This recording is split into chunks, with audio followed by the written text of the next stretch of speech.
Apabila kita bicara tentang sebuah perlombaan atau pertandingan, babak yang ditunggu-tunggu babak penyisihan, babak semifinal apa babak final? Kenapa babak final yang ditunggu-tunggu? Kenapa babak final yang ditunggu-tunggu? Babak yang menentukan siapa pemenang yang sesungguhnya, betul? Kemudian, apalagi alasannya? Kenapa babak final yang ditunggu-tunggu? Kalau babak final, babak penentuan siapa yang menang dan siapa yang kalah, berarti pemainnya pemain cadangan apa pemain yang terbaik? Pemain yang terbaik. Hari ini kita berada di ujung peradaban manusia. Today we are in the last episode of the human civilization. Hari ini kita berada dalam peradaban yang terakhir dari peradaban manusia. Hari ini merupakan pertarungan antara hak dan batil yang sesungguhnya. Demi Allah, risalah yang dulu diperjuangkan oleh para nabi dan rasul, risalah tauhid, hari ini berhadapan dengan berbagai macam ideologi yang sebetulnya merupakan milah yang satu. Apapun casing mereka, kapitalisme, Zionisme, komunisme, Hinduisme, Budaisme, dan isme yang lainnya, mereka berkumpul menjadi satu dan mereka berhadapan dengan tauhid. Betul Bapak Ibu? Maka jika babak final, sekali lagi, yang keluar adalah yang terbaik, baik dari kalangan mereka pejuang kebenaran ataupun dari mereka pejuang kebatilan. Bapak Ibu rahmati Allah, dan kita yakin yang menang pasti Allah Azza wa Jalla, ya, dan pasukan Allah. Tadi ayat yang saya baca dalam surat Al-Maidah. A'udzubillahi minasyaitonirrajim. Innama waliyukumullahu wa rasuluhu walladzina amanu. Sesungguhnya pemimpin kalian, pelindung kalian, penolong kalian adalah Allah, Rasulullah, dan orang-orang beriman. Wa may yatawallallaha wa rasulahu walladzina amanu, dan siapa yang menjadikan Allah, Rasulullah, orang-orang beriman sebagai pemimpinnya, pelindungnya, penolongnya, maka mereka lah yang pasti menang. Dan hizbus syaitan pasti kalah. Maka artinya akan tiba saat di hadapan kita, kalau tidak di hadapan kita, mungkin anak cucu kita, di mana peradaban lain selain Islam itu akan hancur lebur porak-poranda secara dramatis.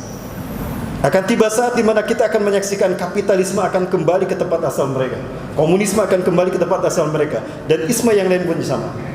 Dan itulah saat di mana Islam zahir di seluruh dunia. Namun sebelum menuju itu Bapak Ibu, babak final ini harus kita hadapi. Dan yang kita hadapi adalah sang kampiun kesesatan itu sendiri, iblis dan dajjal, yang secara nyata tidak muncul di hadapan para nabi dan rasul. Hari ini yang muncul di hadapan kita nanti. Berarti pertarungan ini pertarungan yang paling bergengsi.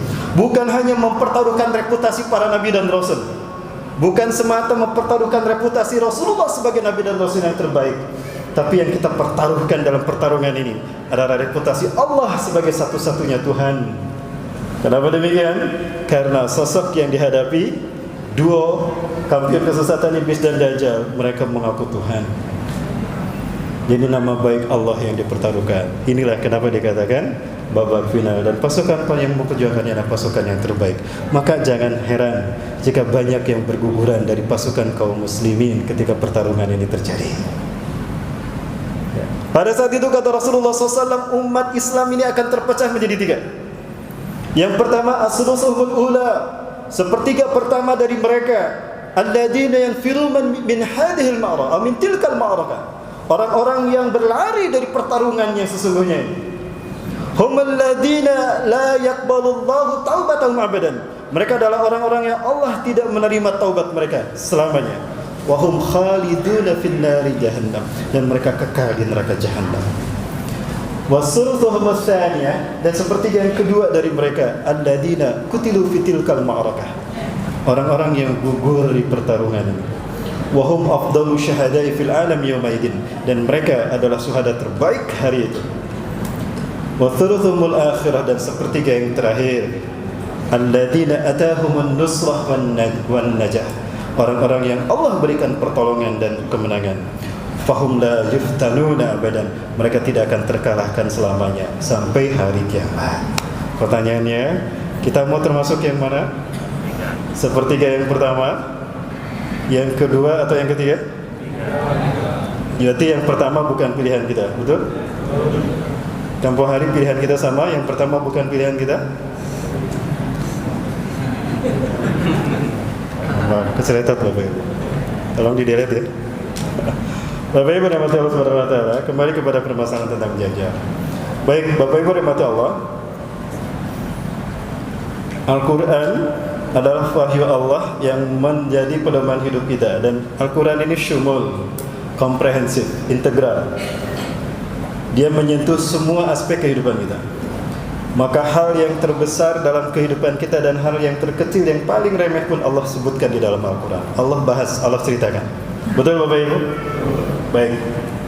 Kira-kira hal apa yang paling remeh di dalam Al-Quran tapi Allah, yang paling sederhana di dalam Al-Quran dan Allah membahasnya? Tentang nyamuk. Kemudian tentang apa lagi? Tentang nyamuk saja Allah bahas. Tentang lebah, tentang laba-laba Allah bahas. Jika laba-laba saja dibahas di dalam Al-Quran, lalu bagaimana dengan fitnah yang terburuk yang akan membahayakan manusia? Apakah tidak dibahas dalam Al-Quran? Mungkin tidak. Halo Bapak Ibu, ada? Mungkinkah nyamuk dibahas dalam Al-Quran sampai orang-orang kafir bertanya, ada apa maksud Allah menjadikan nyamuk sebagai perumpamaan? Itu menganggap remeh mereka. Tapi Allah bahas dalam Al-Quran. Nyamuk saja dibahas. Mungkinkah perkara yang paling dahsyat fitnahnya tidak dibahas dalam Al-Quran? Mungkin tidak Bapak Ibu? Tidak mungkin. Maka dari itu ada tidak pembahasan tentang Dajjal dalam Al-Quran? Halo? Oke. Ada ini Bapak Ibu? Gimana Bapak Ibu? Ada tidak pembahasan tentang Dajjal dalam Al-Quran? Ada. Cuma Allah sengaja tidak langsung, tidak secara letterlek dia menyebutkannya, tidak secara qat'i, tapi Allah menuntut kita untuk mentadaburinya. Maka saya melakukan metode kiasi Bapak Ibu. Apa maksudnya? Contohnya begini, maksud metode kiasi adalah kita memperbandingkan dengan sesuatu yang dibahas tapi dari efeknya sama. Baik, Al-Quran tidak membahas tentang narkoba, betul? Seperti apa hukumnya narkoba? Narkotika tidak dibahas dalam Al-Quran. Tapi Al-Quran membahas tentang sesuatu yang mirip narkoba bahayanya, yaitu khamar. Karena khamar ini dibahas dalam Al-Quran dan khamar sifat dan efek buruknya sama dengan narkotika, maka para ulama mengkiaskan hukum khamar ini kepada hukum narkotika. Sehingga jika khamar haram, narkotika pun haram. Baik, tentang Dajjal dibahas secara letterleks itu di Quran atau di hadis? Di hadis. Baik, hadislah yang menyebutkan kata-kata Dajjal. Dan ini ada hadisnya contohnya. Dan kita tahu Rasulullah SAW tidak berkata-kata berdasarkan nafsunya. Ya, surat An-Najm ayat 3, ayat 2 dan 3. A'udzubillahi minasyaitonirrajim. Wa ma yantiqu 'anil hawa in huwa illa wahyu yuha. Dan tidaklah Muhammad SAW berkata dengan hawa nafsunya, melainkan sesuai dengan wahyu yang diwahyukan padanya. Artinya, ketika Rasulullah berbicara tentang Dajjal, wahyu bukan? Baik. Dajjal disebutkan di dalam hadis Rasulullah. Ada kata-kata Dajjal. Di dalam Al-Quran ada tidak kata-kata Dajjal? Tidak ada. Kata-kata Dajjal ada dalam hadis, tapi di dalam Al-Quran tidak ada. Di dalam hadis ada kata Dajjal, di dalam Al-Quran tidak ada. Tetapi dibahas tidak Dajjal dalam Al-Quran? Dibahas. Dalam konteks apa dan kalau dia sosok, siapa sosoknya? Baik, kita lihat Samiri di dalam Al-Quran. Ada sosok Samiri dibahas dalam Al-Quran? Ada. Dan perilaku Samiri sama dengan perilaku Dajjal. Berarti salahkah jika saya mengarahkan perhatian saya kalau Samiri itulah Dajjal? Ini metode kiasi yang saya maksudkan. Kita bicara dulu metodologi, sehingga para hamba Allah silakan. Kenapa saya berpendapat seperti ini? Ini metodologi yang saya lakukan sejak 2001. Bapak Ibu rahmati Allah Subhanahu wa taala. Sebelumnya saya tidak pernah secara terang-terangan menyampaikan Dajjal, iblis, konspirasi, Zionisme, Kabalah, Illuminati, ya, di dalam takbir akbar seperti ini. Tetapi ada satu peristiwa besar yang membuat saya harus berbicara. Peristiwa apa Bapak Ibu? Hancurnya WTC. Saya dan teman-teman berkumpul Ya, kita mengerahkan semua pemikiran kita, potensi kita untuk mencari tahu ada apa di balik WTC. Kenapa? Pertanyaan saya, satu, kenapa terjadi di pagi hari? Kedua, kenapa harus tanggal 11 September? Ketiga, kenapa harus tahun 2001? Keempat, betulkah itu pesawat komersial? Mengingat pesawatnya tidak berjendela. Kalau pesawat penumpang dan katanya itu dibajak, harusnya ada jendelanya. Lihat pesawatnya, ada jendelanya tidak? Berarti itu bukan pesawat penumpang, bukan pesawat komersial, itu pesawat kargo, pesawat barang. Berikutnya, ada terlihat lampu menyala di bawah bodi pesawat, di lambung pesawat. Ya, pertanyaannya apa itu? Ketika diteliti ternyata itu remote control raksasa. Artinya pesawat itu dikendalikan jarak jauh dan dipastikan tidak berpenumpang. Lalu dari mana isu ada 19 pembajak dan itu Al-Qaeda? Tidak ada, itu tidak benar. Kemudian Bapak Ibu, kok gambarnya begitu luar biasa? Seolah-olah kamera sudah siap-siap sebelum peristiwa itu terjadi. Betul, angle-nya bagus, angle-nya bagus. Seolah-olah wartawan sudah tahu akan terjadi peristiwa itu. Kemudian berikutnya, arsitek pembangunnya saja tidak mengerti. Kok bisa kapal merobohkan? Seberat apapun kapal terbang itu tidak akan sampai merobohkan. Artinya sudah ada upaya untuk memotongnya. Inilah pemikiran clue demi clue yang dibuat oleh Komisi 911. Satu komisi yang saya salut, berjuang untuk mencari to find who was behind in the disaster. Siapa pelakunya dengan sangat pure, jujur, tanpa tekanan siapapun. Kesimpulan mereka, WTC dihancurkan bukan oleh Osama bin Laden dan bukan oleh Al-Qaeda, tapi oleh orang dalam Amerika sendiri. Itu hasilnya. Dan itu diumumkan tahun 2001. Tetapi mereka ingin menciptakan framing dunia bahwa umat Islam itu teroris, Al-Qaeda teroris, Osama bin Laden teroris.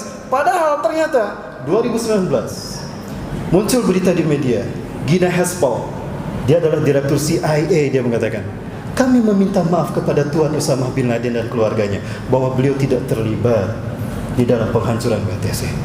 Direktur CIA. Kok 2019 ngomongnya? Itu Komisi 911 sudah membuat hasilnya. Kenapa tidak dibaca? Ada kepentingan untuk menciptakan framing dunia. Kalau umat Islam teroris, kalau umat Islam radikalis. Padahal pelakunya adalah mereka sendiri. George Bush mengatakan dalam siaran persnya di White House, dia mengatakan, kami tidak memerangi Islam. We not against Islam. Kami tidak menyerang Islam. Kami tidak menyerang umat Islam, tapi yang kami serang teroris. Betulkah yang mereka perangi teroris? Fakta yang saya simpan di laptop ini, yang mereka bantai adalah rakyat sipil dan anak-anak. Kalau mereka memerangi teroris, berarti sarang teroris yang mereka bidik.